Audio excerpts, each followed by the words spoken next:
Assalamualaikum warahmatullahi wabarakatuh. Allahumma sholli ala Sayyidina Muhammad wa ala ali Sayyidina Muhammad. Pemirsa yang dirahmati Allah, marilah kita simak ceramah dari Kiai Haji Abdullah Gimnastiar dengan tema motivasi agar tidak berbuat dosa terus. Sebelumnya marilah kita perbanyak sholawat minimal 1000 kali sehari, agar hidup kita penuh barokah dan mendapatkan syafaat kelak. Jangan lupa berikan dukungan kepada channel kami dengan memberikan super thanks seikhlasnya. Marilah kita doakan semoga Agim sekeluarga dan para penonton YouTube ini diberikan kesehatan dan diberikan kebahagiaan dunia dan akhirat. Amin ya robbal alamin. Assalamualaikum warahmatullahi wabarakatuh. Alhamdulillah, alhamdulillah. Alhamdulillahi rabbil alamin. Alhamdulillahilladzi khalaqal mauta wal hayata liyabluwakum ayyukum ahsanu amala wa huwal azizul ghafur. Allahumma salli wa sallim wa barik ala sayyidina Muhammad wa ala alihi wa ashabihi ajma'in. Ya Allah, ya Sami, ya Bashir, ya Qarib, ya Syahid, ya Arhamar Rahimin, irhamna ya Rabb. Allahumma aftah lana hikmatak wansur alaina rahmatak ya dzal jalali wal ikram.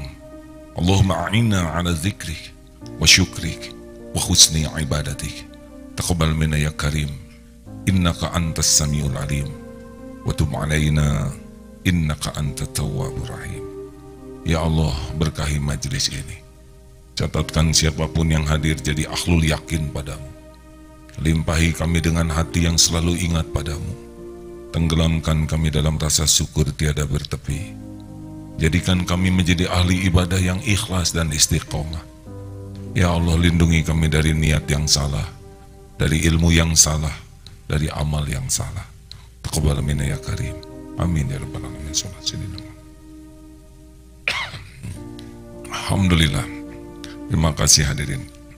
Kita mulai. Nomor 60.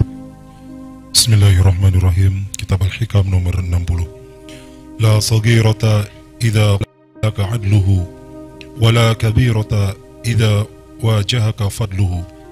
Tidak ada dosa kecil jika Allah menghadapi engkau dengan keadilannya, dan tidak berarti dosa besar jika Allah menghadapimu dengan karunia-Nya. Nabi SAW bersabda, La kabirata ma'al istighfar wa la saghirata ma'al israr. Tidak ada artinya dosa besar jika disertai dengan istighfar, dan tidak dapat dianggap dosa kecil jika dikerjakan terus-menerus. Allah subhanahu wa ta'ala, Dia maha teliti. Wa huwa alimun bidati sudur. Dia tahu apa yang terlintas di dalam hati, apa yang tersirat dalam pikiran. Dia tahu apapun yang kita lakukan, karena tubuh kita ini sepenuhnya milik Allah, dalam kekuasaan Allah. Kita dihormati orang lain bukan karena kita hebat. Kita dihormati orang lain karena Allah subhanahu wa ta'ala masih menutup-nutupi aib, dosa, maksiat yang kita lakukan. Andai kata Allah akan membalasnya, hancur kita. Seperti sholat asar barusan, kita lebih mengharapkan ampunan Allah dari sholat barusan daripada pahala. Karena dalam taat saja kita banyak maksiat. Benar? Dalam sholat yang spesial saja hanya beberapa menit yang harusnya untuk Allah, tapi tidak. Kita berpikir kemana saja. Bahkan dalam sujud saja, saat terdekat kita dengan Allah, kita tidak ingat kepada Allah. Banyak yang dalam sujud barusan sama sekali tidak ingat Allah. Dan Allah pasti tahu. Orang lain menyangka kita orang sholatnya bagus. Allah tahu. Kalau Allah balas sholat barusan, boleh jadi bukan pahala yang didapat.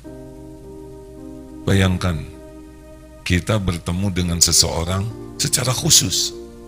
Katakanlah calon mertua. Sudah ditunggu secara khusus. Dan ketika waktunya bicara, bicaranya ngawur. sesukanya, sekepikirnya. Kira-kira dijodohkan tidak tuh dengan anaknya? Lebih banyak mengharap dijodohkan atau ngarep-ngarep tidak diusir? Bayangkan sedang upacara kenegaraan, komandan upacara laporan kepada inspektur upacara. Khusus sekali. Ketika laporannya ngawur. Ini harusnya lebih banyak berharap tidak dipecat daripada ngarep-ngarep naik pangkat. Harusnya sholat kita begitu.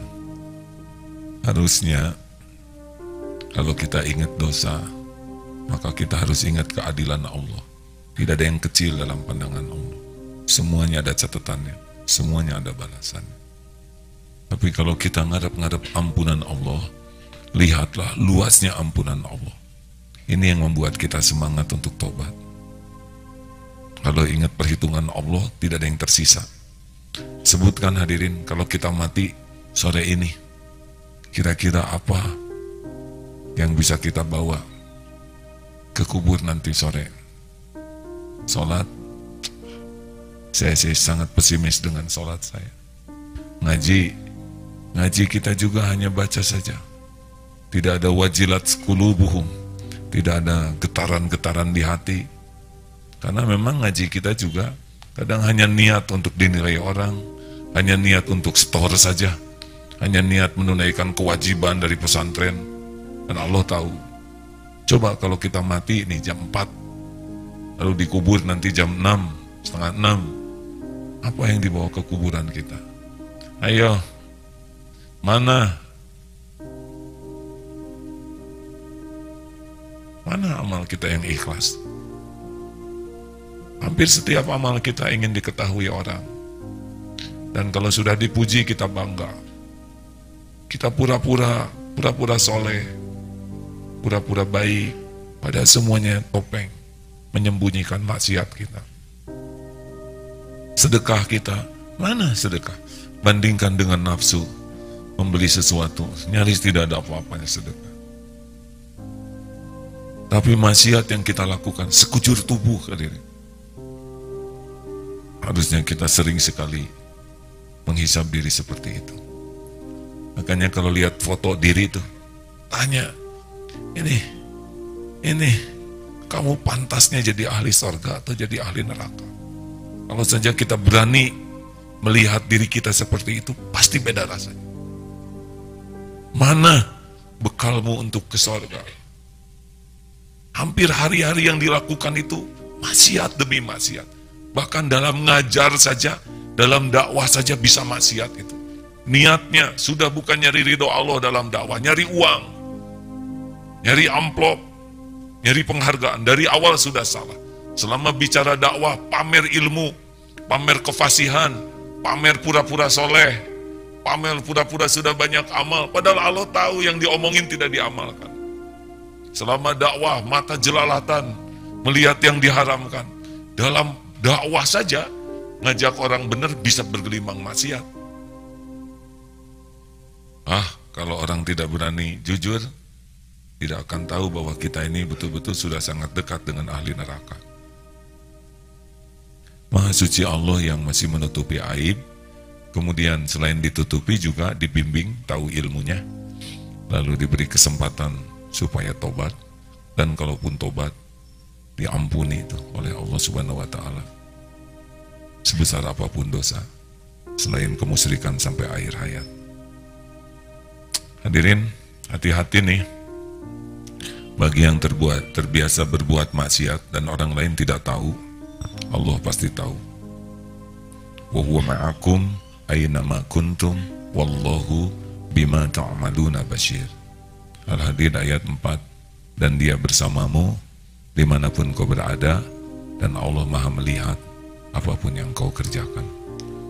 Wa asiru qawlakum awijharu bih innahu alimum bidatis sudur. Al-Mulk ayat berapa? 11. Mau engkau rahasiakan kata-katamu, mau engkau jaharkan, Allah tahu isi hatimu. Hadirin, kalau kita maksiat terus-terusan dan orang tidak tahu, Allah pasti tahu. malaikat pasti mencatat. Walaupun di tempat yang sangat tersembunyi, tidak ada yang tersembunyi bagi Allah. Walaupun kita berbuat sangat rahasia, tidak ada yang rahasia bagi Allah. Pilihannya dua. Kalau kita maksiat terus-menerus dan orang lain tidak tahu, ada dua pilihannya. Sepengetahuan saya dari Ibnu Umar, satu, akan dibuka aibnya. Kalau dia ada umur, dibuka. Dan kalau Allah membuka, pasti terbuka. Tidak ada yang bisa mencegahnya. Sesuka Allah. Allah mau membuka maksiat kita, terbuka. Tidak ada satupun orang yang maksiatnya terbuka kecuali Allah yang membuka. Kalau sudah begitu hancur nama kita, martabat kita. Atau kalau tetap maksiat dan waktunya habis, dimatikan oleh Allah dalam keadaan maksiat. Kalau ada orang yang tertangkap basah berzina, itu pasti sering, hampir dapat dipastikan sering zina.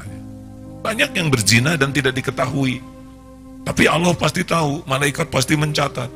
Tinggal waktunya saja. Kalau Allah sudah menghendaki buka itu. Atau kita dengar yang mati mabok, mati mencuri, mati narkoba, mati zina, itu sangat bisa dipastikan sering. Karena selebihnya seperti kita ini ditutupi oleh Allah aib. Kita tuh banyak maksiat ini, tapi Allah nutupi. Tapi kalau sudah mendengar ini, terus lihat lagi video porno, gambar porno, berbuat mesum dengan lain. Tidak ada yang bisa mencegah Allah membuka. Tidak ada jagoan menutupi aib, tidak ada. Tidak ada yang hebat menghapus jejak, tidak bisa. Semua jejak ada dalam pengetahuan Allah. Itu terdakwa korupsi yang dibuka, sampai ada yang nyebut, demi Allah saya tidak mengambil apa-apa. Dan sekarang mengembalikan uang yang katanya demi Allah tidak ngambil apa-apa. Ketika dicocokkan suaranya sama, Allah yang memberi jalan supaya terbuka. Apakah ini ajab? Kita lihat sesudah dibuka. Kalau sesudah dibuka dia taubat nasuha, berarti dibuka itu bagian dari karunia. Tapi kalau sudah dibuka, dia tetap tidak mau tobat, ya tinggal tunggu babak selanjutnya, mati su'ul khotimah. Mumpung ditutup nih hadirin, kita ini kan kumpul-kumpul gini karena Allah nutupin saja. Kalau Allah buka, malu kita sama sebelah kita. Sama Bapak Ibu hadir ke sini mendengar ini kan karena tidak tahu saja siapa Abdul Hakim Nastiar yang diketahui Allah. Kalau dibuka, ya bubar juga. Dulu saja yang halal dibuka, gempar. Alhamdulillah halal. Dan tidak melakukan yang nista, ya. Maka kalau halal dibuka gempar, tetap saja diberi karunia. Tapi kalau yang nista dibuka, kalau tidak tobat, na'udzubillah. Gimana kalau aib kita dibuka oleh Allah? Begini hadirin, jangan takut aib terbuka. Takutlah tidak diampuni dosa. Kalau takut aib dibuka, kita masih sibuk dengan penilaian orang. Tapi kalau takut tidak diampuni Allah Subhanahu wa Ta'ala, inilah sebetulnya rasa takut yang benar. Allah udah tahu kalau kita dibuka pasti gosong kita ini, hancurlah. Makanya waktu itu juga saya dibukanya yang baik-baik saja.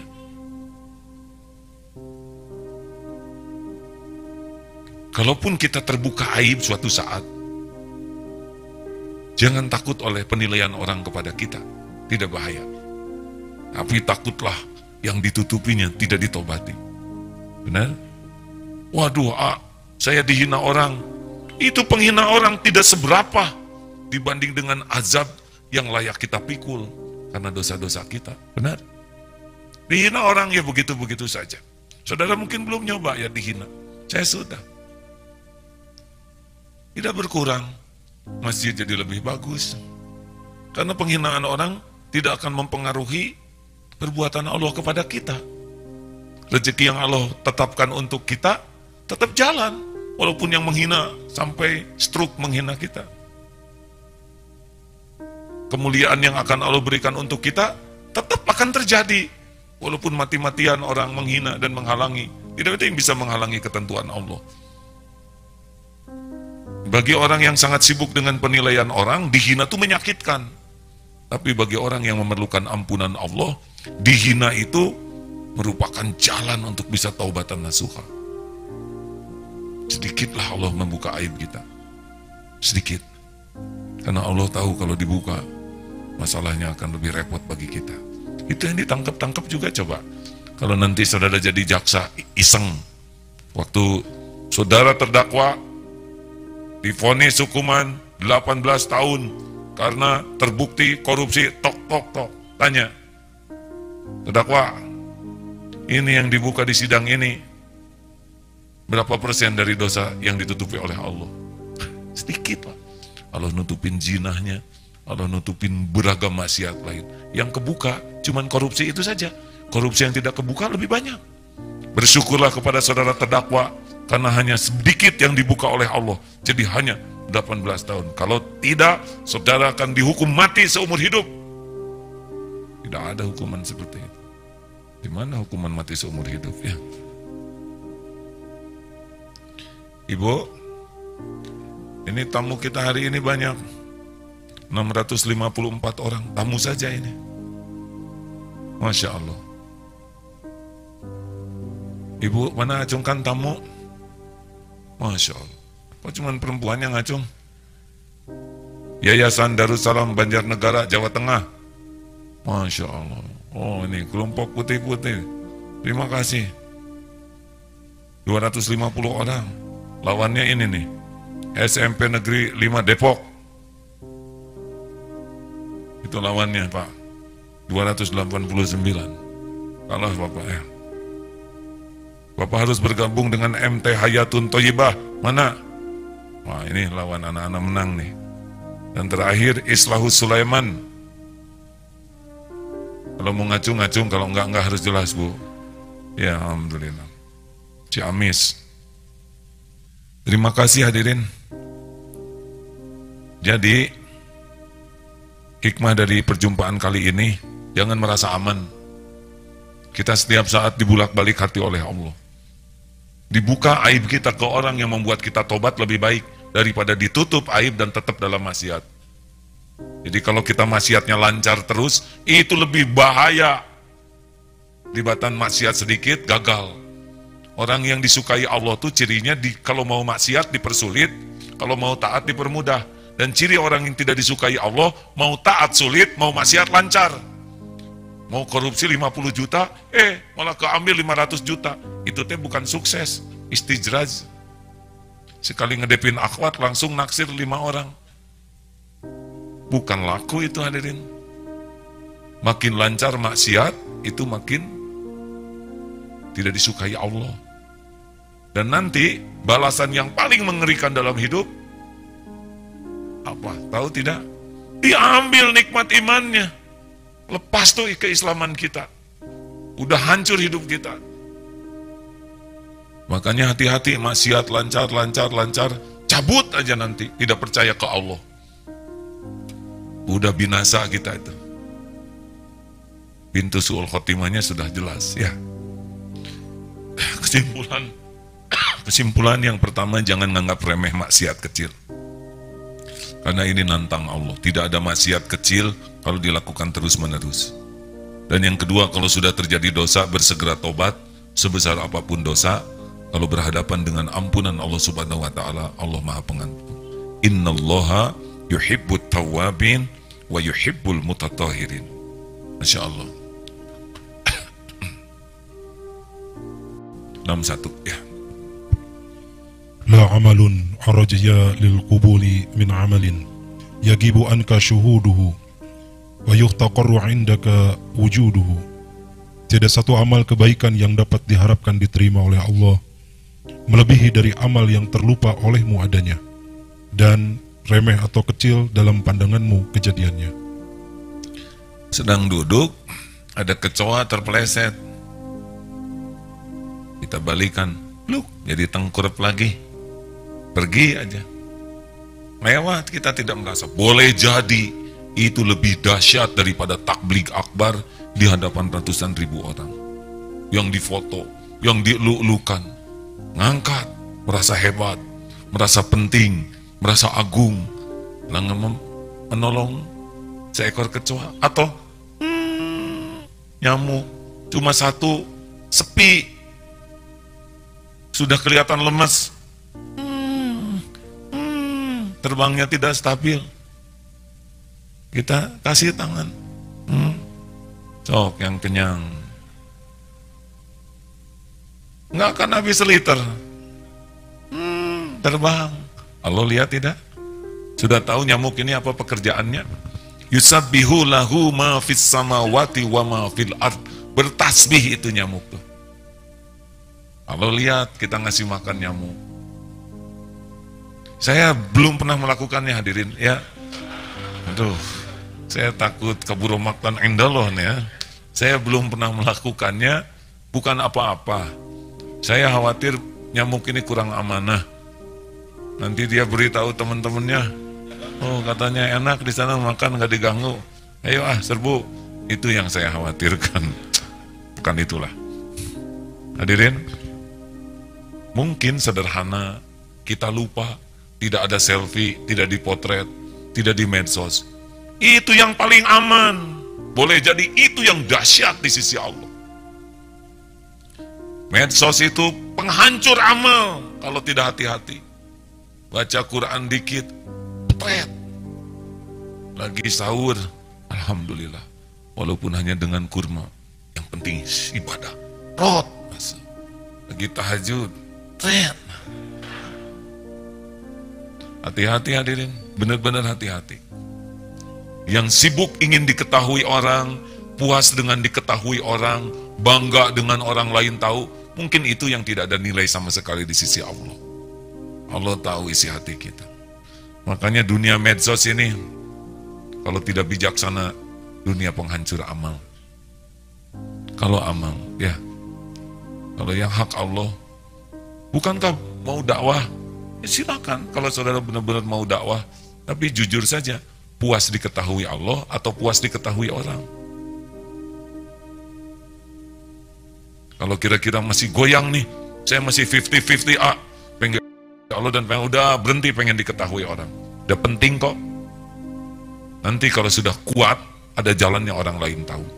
Nggak usah maksa-maksakan orang lain tahu amalan sunnah kita. Kalau yang wajib, sunnahnya orang lain tahu.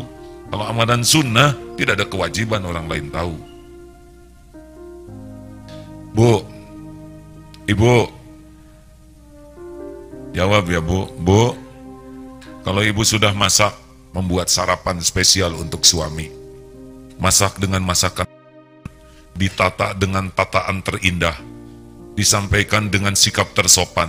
Mas, silakan makan dulu mas, sarapan sudah tersedia.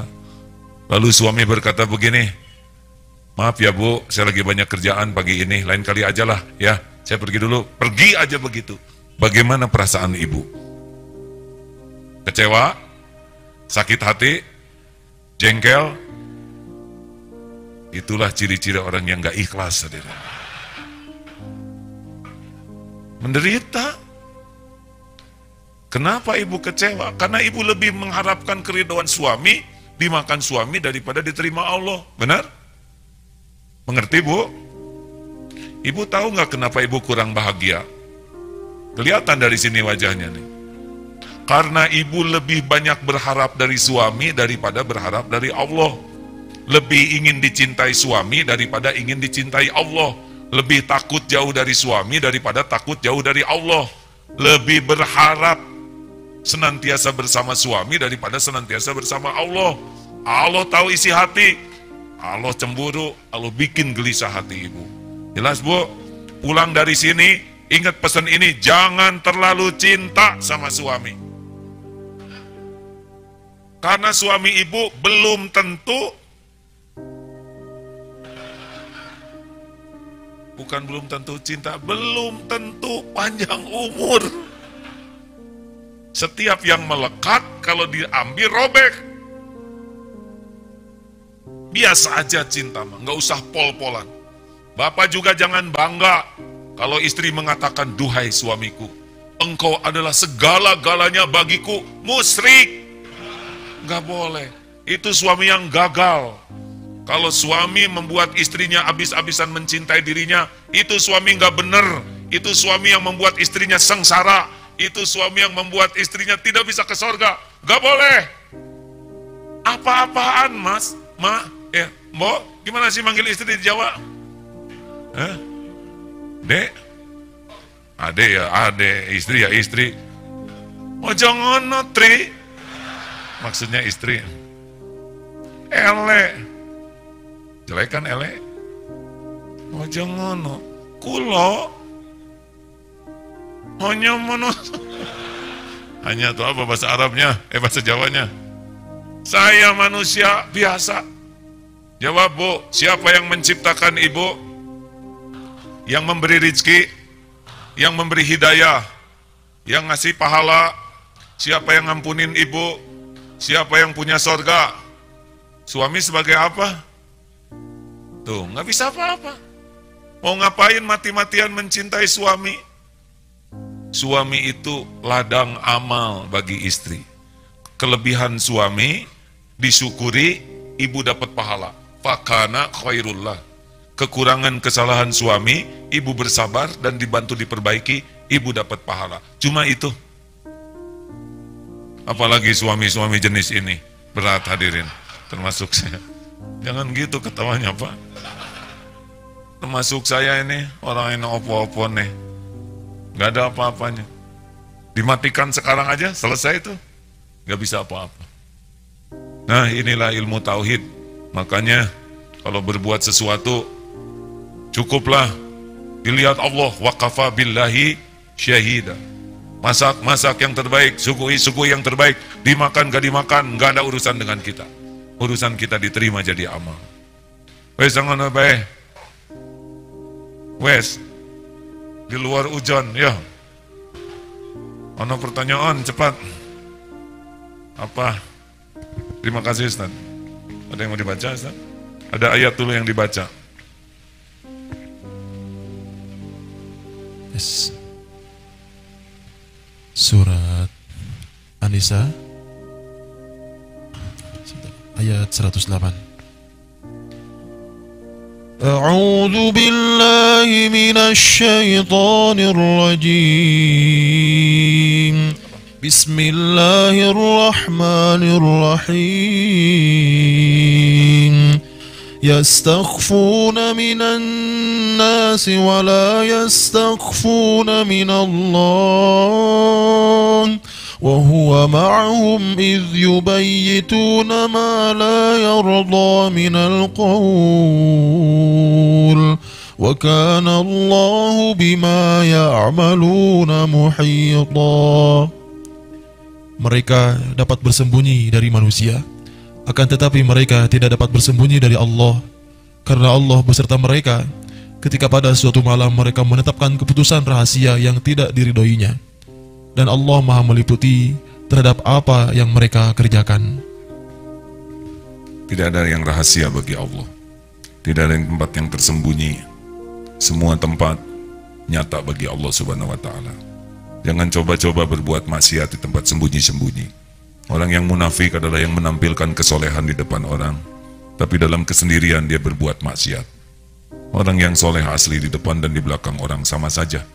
Di depan orang kaya, depan orang miskin sama saja. Karena yang menilai adalah Allah Subhanahu wa Ta'ala. Kalau saudara-saudara ada yang jadi mubalik, jadi ustadz, ceramah di Istana Negara dengan ceramah di Astana Anyar sama. Tahu Astana Anyar? Pekuburan. Tidak ada hebatnya ceramah di Istana Negara, biasa saja. Di sana yang menilai adalah Allah, di kampung juga yang menilai adalah Allah. Tabligh akbar di depan ratusan ribu orang, dengan bicara di depan 2 orang sama. Sama apa? Sama yang menilai adalah Allah Subhanahu wa Ta'ala. Kalau kita bangga di depan banyak orang, kita potret, kita publis seakan-akan kita hebat. Kalau di depan 2 orang kita tidak mau ngomong, berarti dia mencari penilaian jumlah. Tuhan dia jumlah. Kalau kita ketemu dengan jenderal dan sebagainya, menteri dipotret, kita pamerkan kemana-mana. Bukan tidak boleh, Boleh itu kalau yang dipotretnya tuh ahli takwa, itu bagus. Kalau hanya sekedar bangga, kemudian disembunyikan potretnya, karena yang dipotret itu ditangkap, itu ciri-ciri itu.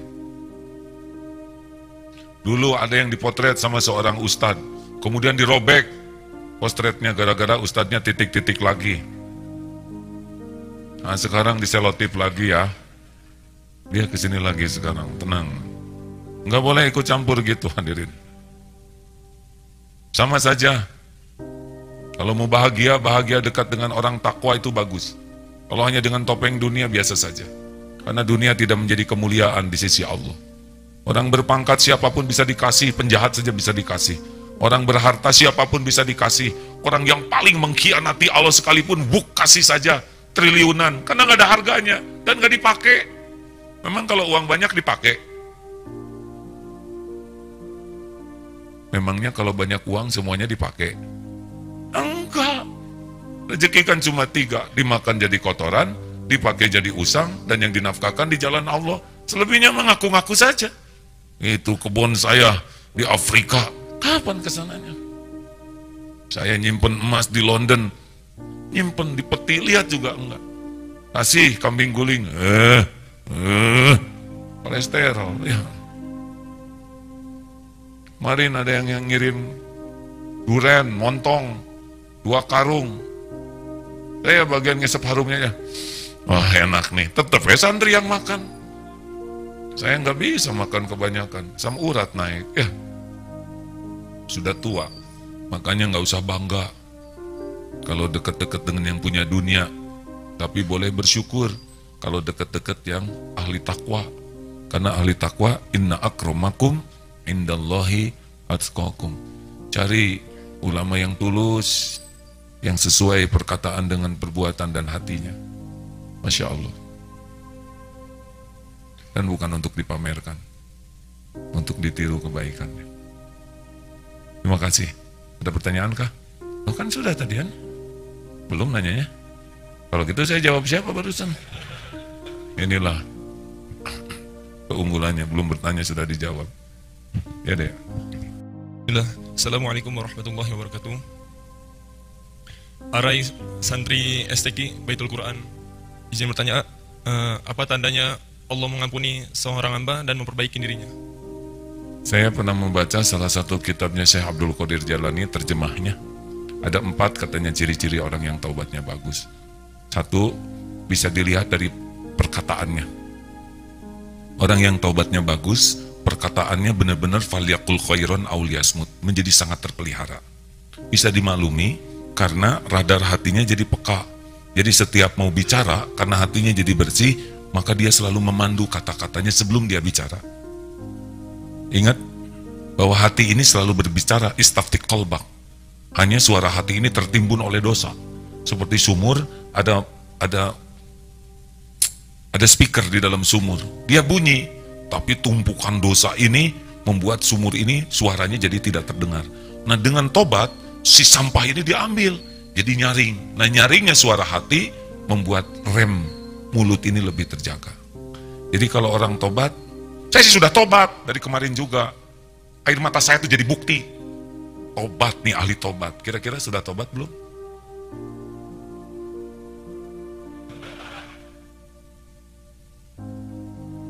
Itu rombongan SMPN Depok ya. Saingan dari Darussalam Banjarnegara. Jangan kalah, Pak. Yang kedua, dia akan selektif memilih teman bergaulnya. Dia tidak takut kehilangan teman-teman yang tidak baik. Dijauhi teman yang tidak baik tidak apa-apa. Dijauhi guru yang soleh itu petaka. Jadi kalau kita hijrah, memperbaiki diri, itu hati kita bisa ngeraba frekuensi tiap orang yang ada di sekitar kita. Karena tiap orang itu mengeluarkan energi, mengeluarkan aura. Nah aura tiap orang itu kalau makin peka hatinya, dia bisa memilih teman yang kira-kira menguatkan iman, teman yang kira-kira merontokkan iman. Ada yang hijrah sedih, saya sedih, saya dijauhi teman-teman. Sedih, dijauhi teman-teman yang suka maksiat, itu karunia. Nanti Allah akan memberikan teman. Kalau gitu teman saya siapa yang menguatkan? Nanti kalau sudah jadi ragi, kalau masih jadi tempe atau peyem, tape, gak bisa. 3, tidak ada dengki dengan nikmat yang Allah berikan ke saudaranya. Jadi kalau tobatnya bagus tuh, sayang aja ke orang lain. Lihat orang dapat nikmat tuh, nggak ada dengki. Kalau hatinya belum tobat, dengki. SMS, susah lihat orang senang, senang melihat orang susah. 4, dia tidak pernah bisa berhenti bertobat. Jadi ciri orang yang tobatnya bagus tuh, air mata tobatnya tuh selalu banyak. Asalnya dia tobat terhadap dosa besar, makin peka, dosa sedang juga makin terasa, nangis dengan dosa sedang. Lama-lama dosa kecil juga membuat dia nangis. Lama-lama dosa yang halus membuat dia nangis. Bahkan dia bisa menangisi tobatnya sendiri. Saya tobat tapi tetap nggak berubah. Jadi orang-orang yang tobatnya bagus itu, dia akan senantiasa bertobat. Itu yang saya dapat pahami dari bukunya Syekh Abdul Qadir Jailani. Terima kasih, Dek. Lagu B, Mak-mak. Ini partai Mak-mak apa? Silakan, Bu. Mbak dengan Mbok itu apa bedanya, Mas? Sama ya? Kan? Bukan Mbah. Mbak, nggak pakai H. Kalau Mbok? Oh, saya kira kalau ciri bahasa Sunda A, bahasa Jawa O, bahasa Jakarta E. Di Bandung Mbak, di Jakarta Mbok. Ya sudah, hadirin. Silakan, Bu. Ya, terima kasih, A. Kami dari Gresik, Jawa Timur. Bukan kita, Bu. Kami kalau ibu-ibu. Kalau kita saya ikutan. Ya, kami. Gini, A, tadi yang disampaikan bahwa Allah itu maha melihat dan maha tahu segalanya. Ya. Dan itu memang kita ini ya, ada kejahatan-kejahatan yang dilakukan sama kita bermaksiat juga gitu. Jangan kita, Bu. Iya. Jangan ngajak saya maksiat. Ya. Ada yang bermaksiat gitu. Apakah itu juga dengan izin Allah? Sedangkan di Quran Fatir mungkin ya itu ada yang bahwa kebaikan aja yang dengan izin Allah. Lalu yang dengan maksiatnya gimana ya? Sama. Maksiat juga bisa terjadi dengan izin Allah. Tapi Allah tidak ridho. Sehingga setiap pelaku maksiat akan dapat balasan dari kemaksiatannya. Kalau Allah nggak izinkan tidak terjadi. Misalkan dompet kita hilang, itu izin Allah. Si copet dapat dosanya, nah kita tergantung sikap kita. Kenapa dompet kita hilang? Mau marah-marah? Lebih baik tafakur. Ma asobaka min hasanatin faminallah, wa ma asobaka min sayyiatin famin nafsi. Oh, saya kecopetan. Boleh jadi karena saya tidak bayar zakat. Kata bapak-bapak, saya senang di sini lihat bapak-bapak ini tidak ada yang merokok. Bagus, Pak. Jangan coba-coba merokok di sini, ya Pak ya. Udah kakek-kakek ngasih contoh jelek, dosa besar ya. Udah mau meninggal ngasih contoh yang baik-baik kayak. Ada yang hilang dompet, dia tafakur. Kenapa saya ditakdirkan hilang dompet? Mungkin saudara jarang sedekah. Oh, saya sedekah loh, A. Berapa? Tiap Jumatan. Berapa? 2.000. Kenapa nyebut 2.000-nya nggak jelas? Sekali merokok 20.000. Sehari 2 bungkus. Jadi berapa? 40.000. Sebulan 1.200.000. Setahun 14.400.000 untuk merokok. Itu belum korek api. Buletin dengan korek api 15 juta. Jumatan 2.000. Sebulan 8.000. Setahun 98.000. Buletin lah jadi 100.000. Merokok 15 juta. Jumatan 100.000. Merokok 15 juta. Jumatan 100.000 setahun. Merokok Jumatan. Siapa Tuhannya perokok ini? Allah atau rokok? Gampang lihatnya, siapa yang diilahkan itu adalah yang mendominasi. Lebih banyak ingat Allah, ingat rokok. Lebih banyak berkorban untuk Allah atau untuk rokok. Takut jauh dari Allah atau takut jauh dari rokok. Kalau rokok, boleh jadi dia sudah mengilahkan rokok. Makanya para perokok itu nggak ada yang hidupnya tenang, nggak ada.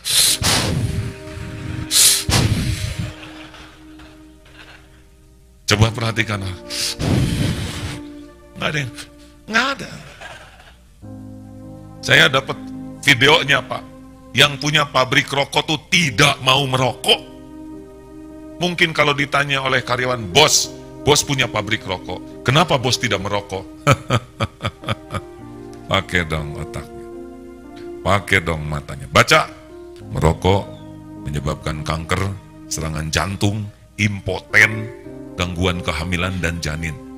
Ngerti? Mau apa kami jadi orang kaya kalau kami penyakitan? Ya kanker, ya jantungan, ya impoten. Pakai dong otaknya, gitu. Kata karyawan, kenapa dong tahu gitu bos masih bikin rokok? Rokok tuh dibikin buat yang gak bisa baca, ngaco. Gitu katanya. Saya tidak ngomong halal haram, saya tidak ngomong baik buruk, saya cuma ngajak gunakan akal kita, betul? Apalagi kalau sudah tua, ngerokok. Ngajarin apa tuh sama cucu? Coba bapak ngerokok, kata cucu, kek, minta dong. Gak boleh. Kenapa gak boleh, kek? Bahaya tahu, kata cucu tuh, gitu tuh. Kalau kakek-kakek juga jadi tua kayak gitu tuh. Udah tahu bahaya dikenyotin, ya. Orang mau wirid, udah tua ini mah sedot tiup. Gak ada kerjaan. Waktu SMA saya dihina oleh teman-teman, Gim, bencong lu. Kenapa nyebut bencong? Masa lelaki gak ngerokok? Saya ajak lihat itu di Taman Maluku yang bencong itu. Rokok semuanya ada. Sudahlah, pilihannya berhenti. Kita jangan menghina yang lagi merokok, hadirin. Tidak menyelesaikan masalah. Kita bantu yang merokok supaya bisa berhenti merokoknya. Menghina, saya kira tidak menyelesaikan masalah. Saya menghina tidak? Jawab, saya menghina tidak? Tadi kan semuanya fakta, benar? Ngitung-ngitung fakta. Gaya-gaya fakta, betul tidak? Ditanya cucu fakta. Ini bukan perkara menghina, tapi bisa nggak kita jernih berpikir? Sepengetahuan saya memang bagi yang sudah akut merokok itu ingin berhenti, tapi susah. Susah karena tekadnya belum kuat. Ada teknik yang paling sederhana tapi ampuh untuk menghentikan ngerokok. Mau tahu? Mau tahu? Mau tahu? Nah, yang mau itu biasanya pengen tahu ya. Caranya sederhana. Tiap mau beli rokok, nih 20.000 nih ya. Langsung masukin ke kotak infak.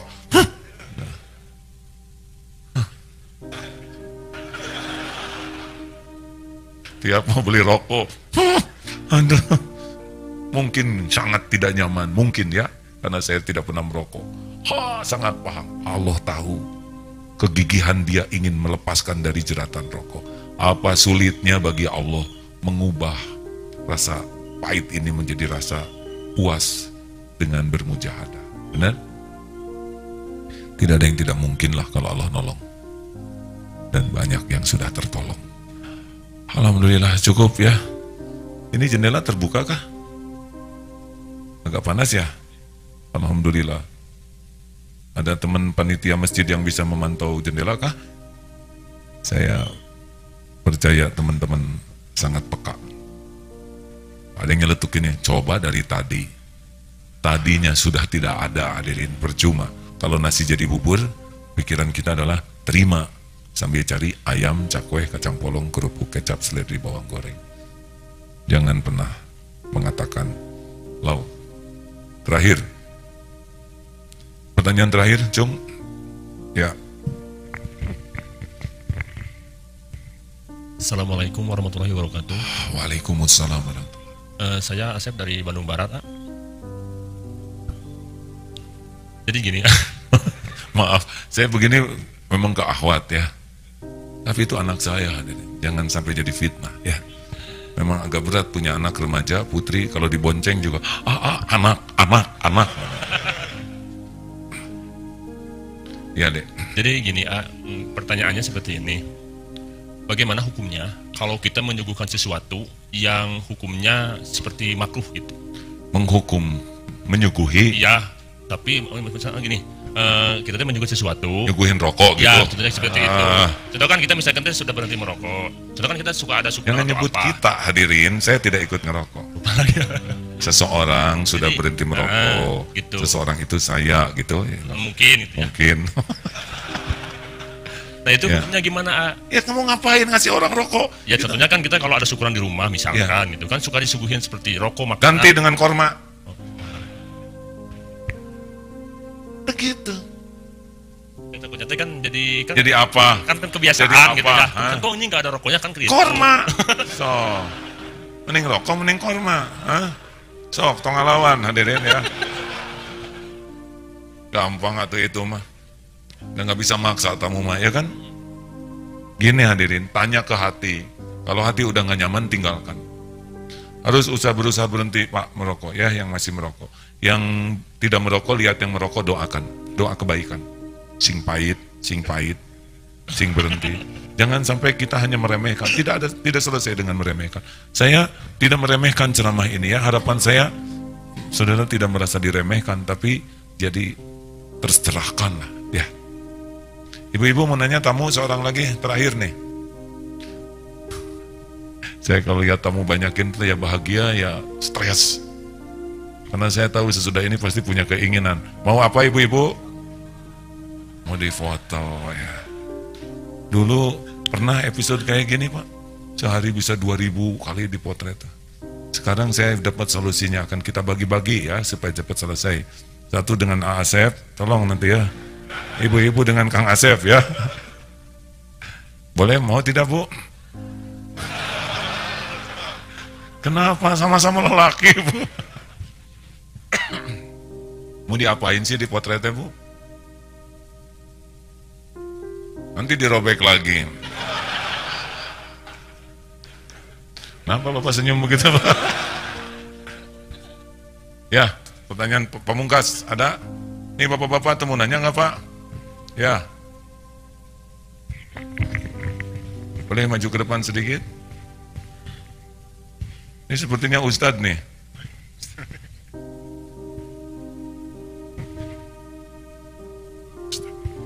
Assalamualaikum warahmatullahi wabarakatuh.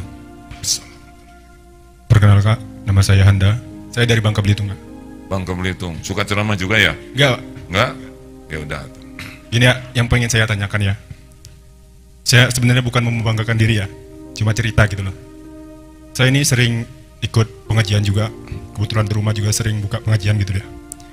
Tapi semakin saya gitu belajar gitu ya, di dalam hati saya merasa nggak punya apa-apa gitu Pak. Itu yang saya rasakan. Semakin saya belajar saya semakin bodoh gitu, masa begitu. Mungkin gimana solusinya? Ya benar itu. Justru belajar itu menambah kita merasa tidak tahu. Itu benar belajarnya. Kalau belajar membuat kita merasa pintar, itu bodoh. Kita kan jahil intinya, betul? Kita nyaris nggak tahu apa-apa. Ingat ya, orang sombong itu orang bodoh.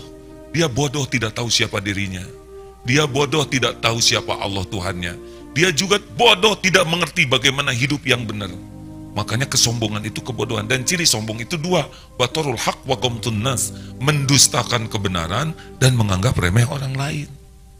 Orang sombong tidak pernah mau datang ke majelis taklim. Kenapa? Karena majelis taklim penuh dengan kebenaran.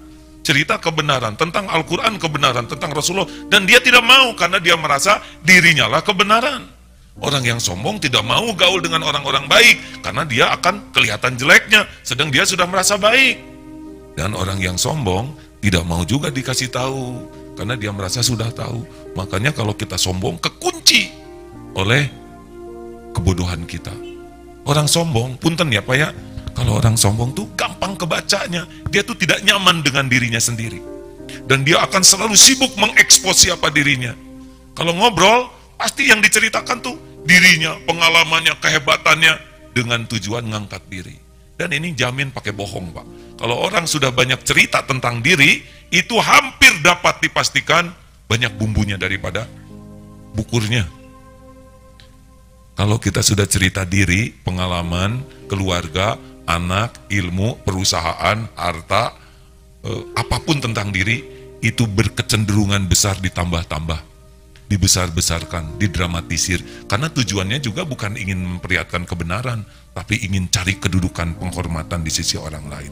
Coba, kalau sudah cerita tentang apapun, bahkan kepahitan pun bisa dikemas itu. Misalkan naik pesawat goncang, itu ya, ketika saya naik pesawat terjadi kegoncangan, padahal nggak gitu-gitu amat. Dan saya tuh benar-benar hampir saja saya nggak bisa napas, padahal biasa aja. Tapi kalau udah cerita diri itu kecenderungannya begitu. Makanya hati-hati, bukan tidak boleh cerita diri, tapi dan harus diingat, kalau orang sudah banyak bicara, itu orang bicara kalau tidak hati-hati lebih banyak memamerkan aibnya. Jadi kalau lagi diam gini, tidak banyak yang tahu, tapi sekalinya bicara, aib kita akan terbuka. Gini hadirin sekalian, saya ini kan orang yang ikhlas, satu ketahuan. Saya tidak mau sih menceritakan amal-amal saya seperti tahajud yang sudah 5 tahun. Saya saum Daud, gak perlu saya ceritakan. Dan saya juga tidak mau seperti orang itu tuh. Dia kerjanya ngomongin orang terus, saya gak mau. Karena di dalam surat Al-Hujurat ayat 12, A'udzubillahi minasyaitonirrajim, keluarlah. Alhamdulillah, saya ini hidupnya penuh dengan ketenangan. Karena bagi saya sih gak ada apa-apanya dunia ini. Ngomongnya terus yang, dan orang-orang sudah pergi juga dia ngomongnya terus. Karena pasti yang dicengin saya. Sedangkan kalau orang udah saya terus serba saya, dia nggak mikirkan apapun, itu sudah di dalam ilmu berkomunikasi ini tingkatan terendah dari percakapan seseorang, yaitu dangkal.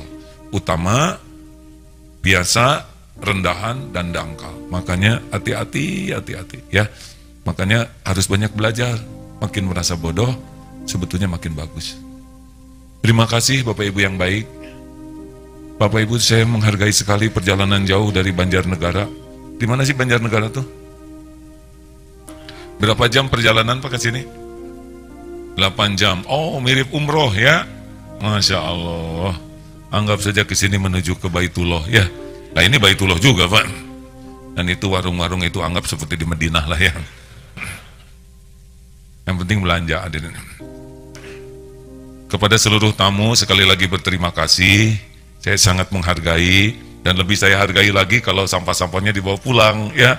Jauh-jauh ke sini, bawa ke sini jangan, bawa lagi sana ya. Itu lebih indah. Setuju? Karena ya begitulah memang. Di luar negeri juga begitu Pak. Saya lihat kalau ke sekolah bawa sampah, sampahnya dibawa pulang lagi. Di Selandia Baru begitu. Nah, jadi kalau Bapak kurang lihat tempat sampah di sini, maksudnya bawa lagi. Kemudian di sini tidak ada yang merokok, jadi tidak perlu dikasih contoh ya. TSP, tahan dari buang sampah sembarangan, simpan sampah pada tempatnya, pungut sampah adalah sedekah. Tolong dijadikan bekal oleh-oleh.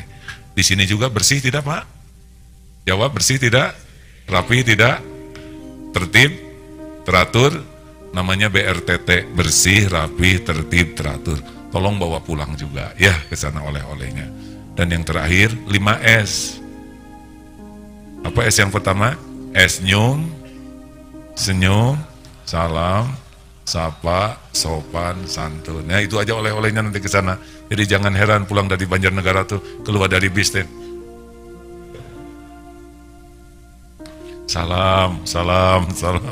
Mudah-mudahan tidak hanya berkunjung ke sini, tetapi ada perubahan yang jauh lebih baik dari kebaikan.